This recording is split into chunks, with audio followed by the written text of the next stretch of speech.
Yo, what is up guys, and welcome back to round number 8 of the F1 Esports World Championship. Today we're heading towards Circuit of the Americas in Texas. And as you can see, we're heading out for our first run in Q1, 8 minutes and 40 seconds left on the clock. Obviously, as per usual, trying to get into Q2 on a single set of tires.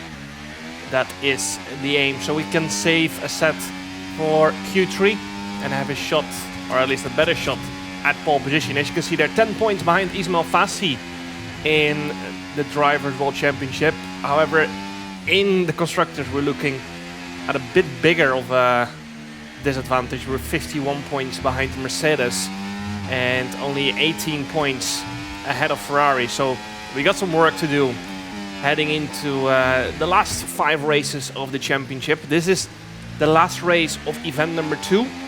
So every event has 4 races. This is round number 8. So yeah, looking to finally get a good result actually. We have not scored a lot of points this event.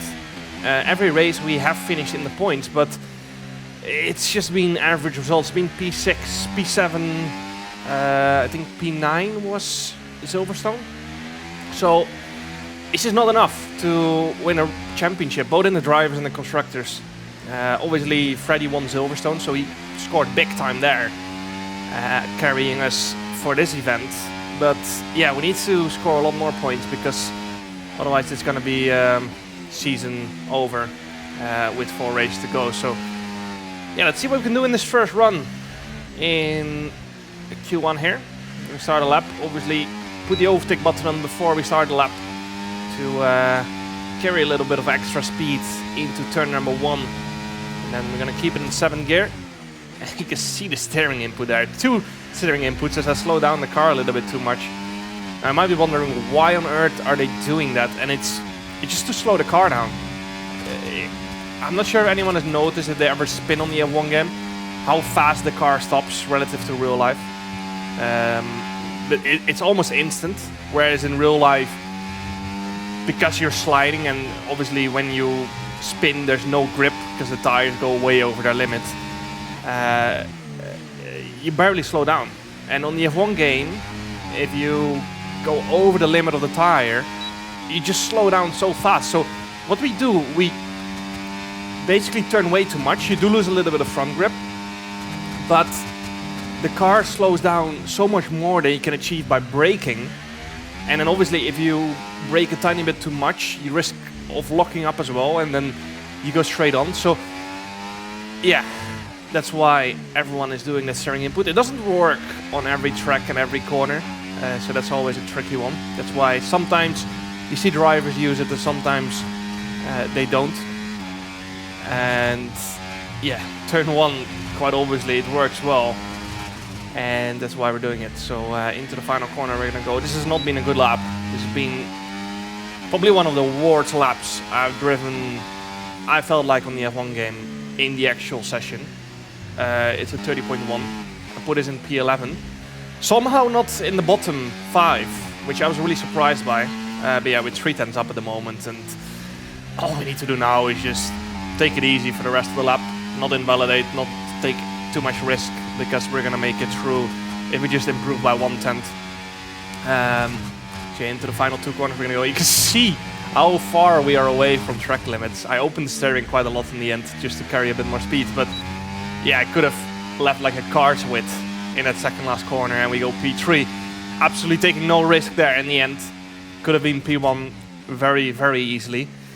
But yeah, it's a shame. I messed up that first run so much. Obviously, you saw the double turn in turn 1, but then also there was a load of small mistakes in the rest of the lap, which was frustrating. Because yeah, we just wasted a set of tires. We're P3, and you can see that Ismail Fassi 5 1/1000ths away from being knocked out by Thomas Gau, who's thus far only gone out, I think, once, or has not made it to Q3 once so far this season. So he's had really strong qualifying performances this whole year, and this is the second time he's not making it to Q3. On to Q2 we go then. I did not go for a used tire run. I just yeah, straight away went for a new set because I felt like the tire wear was too high for me to get a good reference lap in around here. On to our final lap we go. P4, solid banker lap, but too risky to stay in. And into turn 1 we're going to go. Again, aggressive on the steering, and this time not a double input. You can see we instantly gained 1/10. Very strong turn number 1 as we head into the S section, all the way flat out on the F124 game. We're going to keep it all the way pinned until this left-hander. You can see there's a tiny lift there, and then for this one we do have to lift more and even have a little tap on the brakes. But yeah, that was very, very clean so far. No moments. And that's obviously going to help us throughout the rest of the lap. Just keeping the tire temperatures down, keeping the tire slightly down. And now we're going to head into the second DRS zone. There's a car off the track in the second last corner. I'm not sure what's happened to him. Maybe a spin. But into the final sector we're going to go. This is where you can gain a lot of time and also lose a lot of time. So let's see what we can do. In the left-hander we gained almost half a tenth. Purple middle sector. As we head into the final sector, 1.5 tenths up, and this has been a very good lap so far. And I know that once again we can just take it easy in these final 2 corners, not take any risk, stay away from track limits, because this second last corner is by far the trickiest on the track for invalidating. You can invalidate on the entry, on the apex, and on the exit, and then yeah, again, it's final corner, just taking it easy. And this was one of the best laps I have done in session on the F1 game.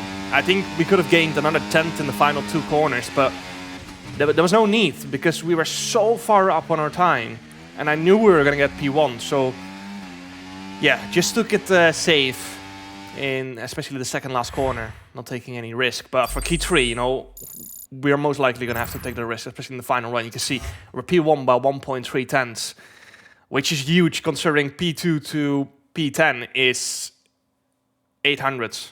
So yeah, you can see the gap from P10 to P13 as well. It's only like 100 of a second. So on to Q3 then, and this is the struggle we're facing right now. We only have 1 new set of tires. This is used tires, and we go fastest of the used tires, 3 tenths faster than Ismail Fassi. So the pace clearly is there. We are, I felt like at the time, the fastest driver on track. But we only have 1 set of tires, and that's what makes this so tricky, because that banker run was useless because it's on a way too slow of a tire, you know. Used tires, half a second of the pace. And now, without a good feeling for the track, we're gonna have to straight away send it on a new set of tires. And we just hope that we can still fight for pole position. Into sector 2 we go, a little bit of a moment on that right-hander. And now, you see, that was pretty spot on. 1.7 hundredths up. 1.7 tons up, sorry, as we head into, this is a crucial corner. Turning in nicely. A little bit of hesitation on the throttle. You can see the back end was not quite settled down over the bump. And we did gain 400s, but yeah, we need to be gaining more. We need to gain 5-6 tenths to our delta if we want to fight for pole position here. Into the left-hander we go. We missed the apex a little bit. Could have taken that curb a lot more. It's a faster split than in Q2. Let's see what we can do in this final sector. Nearly 400s up into this long left-hander. Now 4.2 tenths up. We need more though, and we're gonna have to send it in the final 2 corners. We saw the fastest lap time so far being at 29.4, so we need another 2 tenths, and unfortunately missed the apex slightly in the fast left-hander. Into the final corner we're gonna go again. The front end not quite gripping up. It's a 5/10 improvement, and it's only P5. Make that P6, and that is 1 final car coming across the line, and we're down in P7, which was so frustrating because we only went 1/200ths faster than in Q2, if my memory serves me right, and the track is like 2 tenths faster, so that's very frustrating. We're only 700ths away from pole, with so many mistakes in the lap as well. It was just so frustrating because I should have taken pole and I completely missed the opportunity. And crucially, our championship rivals Thomas Ronnaar and Ismail Fassi both ahead of us. When Ismail was struggling that wall quali session, we were topping the timing sheets almost every session, and he still outqualifies us. So that was incredibly frustrating. Onto the race we're going to go. You can see the entire grid on the hard compound of tires. So the only difference there's going to be is the pit laps, and the lights go out. A little bit of wheel spin, not a great start of the line. Nicolas Longue goes down the inside, we go around the outside. Just to fill up that space, taking it really carefully, as Kota turn 1 is always a tricky one. Lots of incidents over the past few years. And yeah, it's a long race. It's going to be difficult one to overtake. So yeah, we're going to have to do it on strategy. Either go long or go short, or maybe something in the middle. But yeah, in order to make positions, it's going to be difficult doing it on the exact same strategy. So yeah, lots of dirty air. Obviously on the F1 Esports build, we've got a lot more dirty air. I'm not sure if anyone has noticed over the past few races. I've mentioned it quite a few times, but in the high-speed corners, it is quite a pain to follow people around. And that's why it was so frustrating. I missed out on that pole position.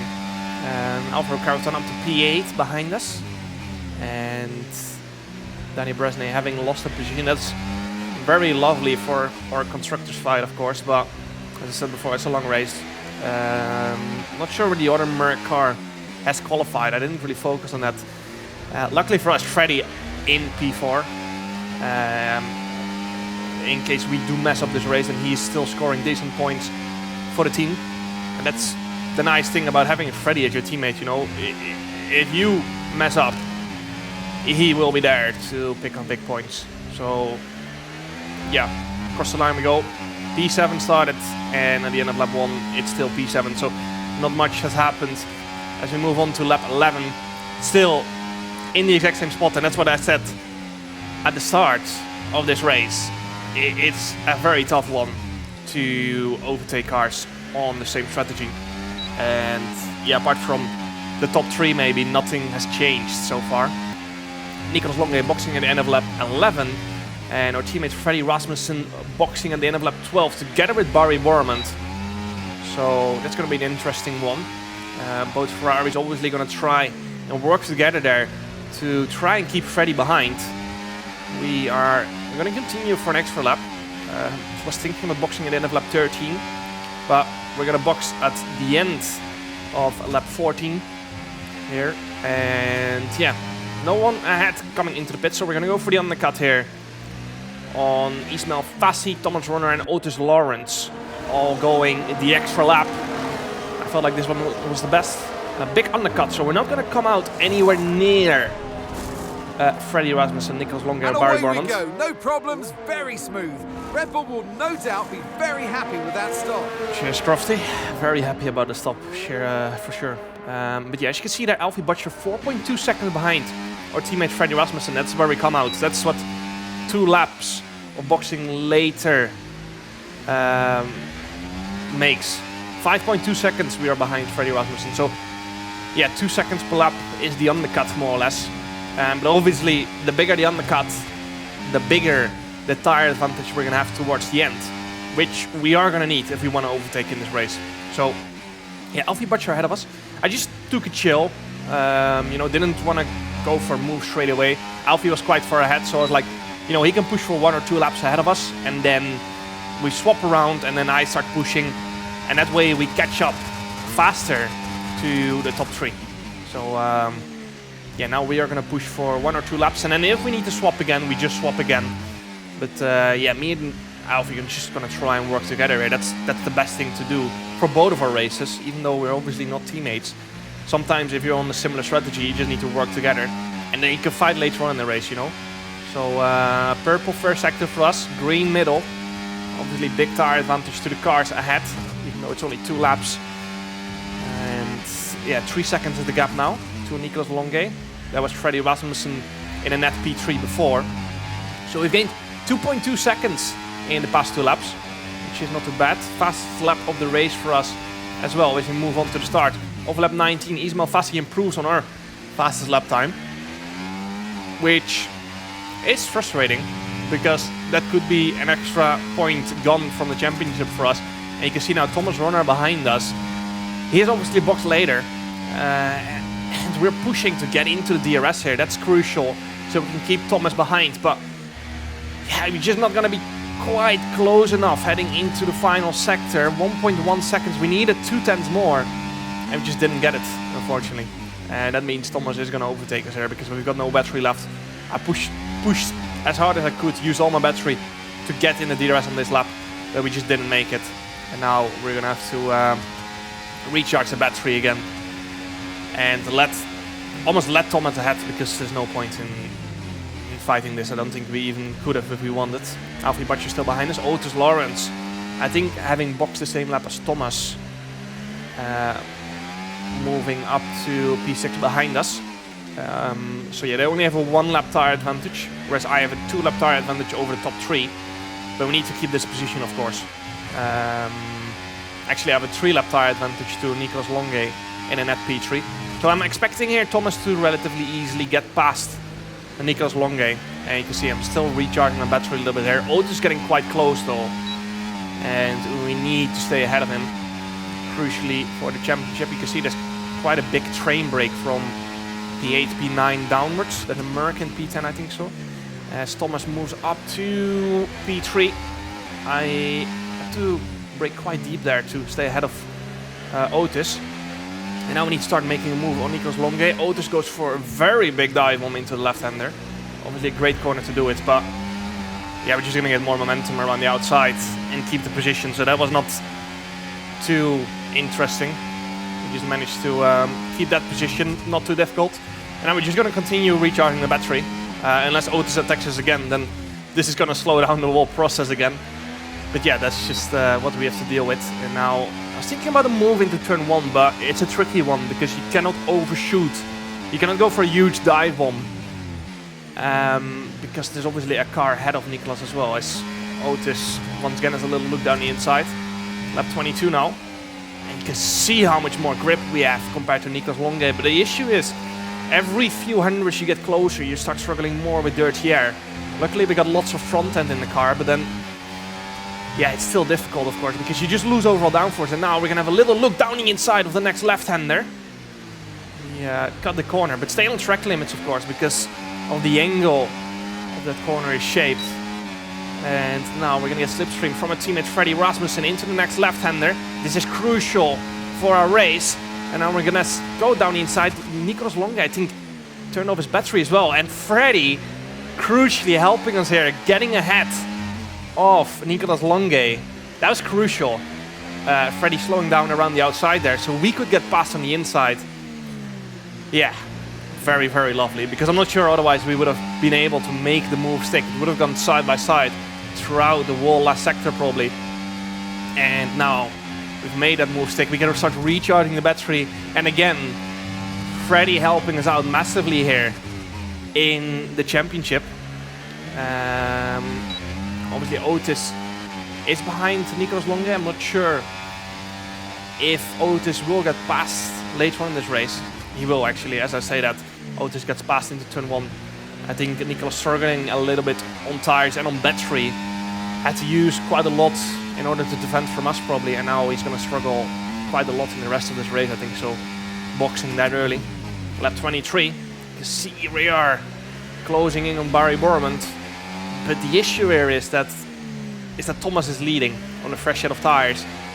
And that means that Barry is always going to be quite far back, which is going to give him the space to use the battery and just use up that space on the straights where he has DRS. And that's going to make it very difficult for us to go for an overtake, because the dirty air is so strong. We can't get close enough. Barry obviously not getting a lot of dirty air because he's too far away in the corners due to his tire disadvantage. So yeah, it's tough. It would have been easier, I think so, if Thomas was in P2 and Barry was in P1, because then Thomas would be quite close to Barry, and yeah, just to the tire advantage of Thomas. But nothing we can do. Tires are starting to fade at this point as well, because I pushed like the last 5 laps flat out in order to try and have a go at Barry, putting pressure on him, but he never made really any big mistake. We had more grip, but I think by now, due to all the pushing, that grip advantage is pretty much gone, the tire advantage is pretty much gone. because I've just pushed flat out in the past 5 laps in order to have a go at P2, which then would have given us the opportunity for the race win. But yeah, Barry at this point barely staying in the DRS. I was thinking about a big send in turn 1, but let's say we go for a send here. We're never going to be close enough anymore to Thomas for the rest of the lap, because that would cost us so much time, you know. So yeah, I decided, you know what, let's just take the safe route. Let's just take P3, because at this point we're not winning the race anymore. Taking huge risk just for an extra 3 points on someone who is most likely not in the Drivers' Championship anyway. Barry quite far behind. So I was like, you know what, let's just take no risk anymore. Take the P3 home. We've got 4 races left. We're going to be 10 points behind in the championship if it finishes like this. Me and Thomas were on equal points going into this. So yeah, it's always a tough pill to swallow. You know, kind of accepting defeat. But I think there's a good saying for this. We've lost the battle, but we've not lost the war. You can see us still trying to put pressure on Barry there in the last sector, but he was obviously not going to make a mistake anymore. So P3 it is, and we're going to enter the last event of the championship in P3 in the championship, if my maths serve me right. And yeah, it is what it is. Nice one. Very lovely drive. On to the next one. Felt like one of my worst events in F1 Esports history, and it probably was. I didn't score a lot of points. I think I scored less than 30 points in 4 races. Yeah, that's not a lot. So we are derived today. Thank you very much.